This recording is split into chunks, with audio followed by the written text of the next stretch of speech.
தமிழக வருமானம் நீங்க 11.19 என்பது தமிழக வருமானம். அது வந்து வரி வருமானம். அந்த வரியை பத்தி அவங்க சொல்லல. 11.19% என்பது தமிழகத்தோட ஜிஎஸ்டிபி உயர்ந்திருக்கிறது. அப்சல்யூட் நம்பர்ல பாத்தீங்கன்னா 40,000 கோடி நம்ம கீழே போயிருக்கும். ரைட்டுங்களா?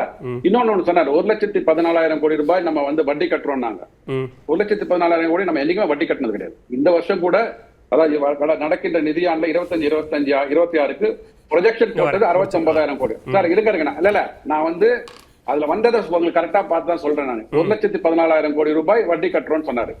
இன்னைக்கு தேதியில அவர் கூற்றின் படியே 9,80,000 கோடி ரூபாய் கடன் இருந்தா கூட 10% போடுங்க, 98,000 கோடி தான் கடன் இன்ட்ரெஸ்ட் அடைக்க முடியும். ஆனா நம்ம நிதிநிலை அறிக்கையில 64,000 கோடி 69,000 கோடி ரூபாய் போட்டிருக்கோம்.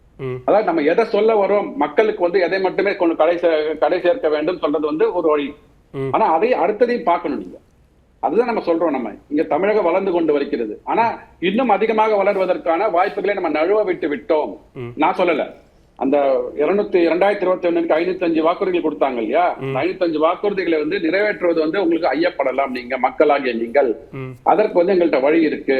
இங்க நடக்கின்ற ஊழல்களை வந்து அரெஸ்ட் செய்து ரெவென்யூ லீக்கேஜ் இல்ல, அது நீங்க சொல்ற அந்த வாக்குறுதிகளை நிறைவேற்றுவதற்கோ அல்லது பொருளாதார திட்டங்களை செயல்படுத்துவதற்கோ மத்திய அரசு கொடுக்க வேண்டிய திட்டங்களுக்கான நிதியை முறையா கொடுக்கல, ஓரவஞ்சனை செய்கிறது அப்படிங்கிற அதன் காரணமாகத்தான் நம்ம பல்வேறு வகையில போராட்டம் நடத்தி அந்த நிதியை பெறுவதற்கான முயற்சிகள் எடுக்கணும்னு சொல்றாங்க. கரெக்ட்டுங்க. அப்ப என்ன சொல்லணும்னா 2,63,000 ரூபாய் ஒரு குடும்பத்து மேல கடன் இருக்குன்னு பிடிஆர் பழனிவேல் சொன்னார் இல்லைங்களா, அது வந்து எங்களால குறைக்க முடியும் ப்ரொவைடட் நீங்க சொல்ற ஒன்றிய அரசு எங்களை வந்து வஞ்சிக்காமல் இருந்து நாங்க கேட்கின்ற உதவிகள் எல்லாம் நிதிகள் எல்லாம் கொடுத்தால் இந்த 2,63,000 ரூபாய் என்ற ஒரு தனிநபர் கடனை குடும்பத்தின் மேல உள்ள கடனை நான் குறைக்க முடியும்னு சொல்லிட்டு நீங்க டேர்ம்ஸ் அண்ட் கண்டிஷன்ஸ் அப்ளை போட்டு சொல்லிருந்தீங்கன்னா நான் ஏத்துக்க முடியும். அதாவது நீங்க வாக்குறுதி கொடுக்கும் போது வெள்ளை அறிக்கை சமர்ப்பிக்கும் போது எல்லா தவறுகளையும் வந்து முன்னால் இருந்த ஆட்சியாளர்கள் மேலையும் இல்ல மத்திய அரசாங்கத்து மேலையும் குறை சொல்லிட்டு இன்னைக்கு அதை அச்சீவ் பண்ண முடியல, திருப்பி 26ல தேர்தலை சந்திக்க போறோம்ன்ற போது இதெல்லாம் வந்து நீங்க வந்து 7% வந்து நான் கேட்டிருந்தேன் முன்னாடியே, இப்ப வந்து 4% ஆயிடுச்சு அப்படின்றாங்க. சார் இப்போ 16th ஃபினான்ஸ் கமிஷன் ரெக்கமெண்டேஷனுக்கு நீங்க என்ன சார் கேட்டிருக்கீங்க? நீங்க இன்னைக்கு சொல்றாருல 7%-லேருந்து 4.9% குறைஞ்சிட்டுன்னு சொல்றாரு இல்லையா,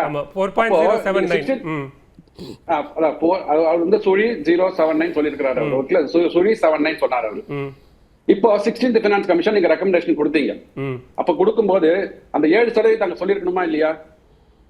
அந்த 7% சொல்லலாங்க. அங்க வந்து எனக்கு வந்து 41% 50% உயர்த்தி கொடுங்கன்றாங்க.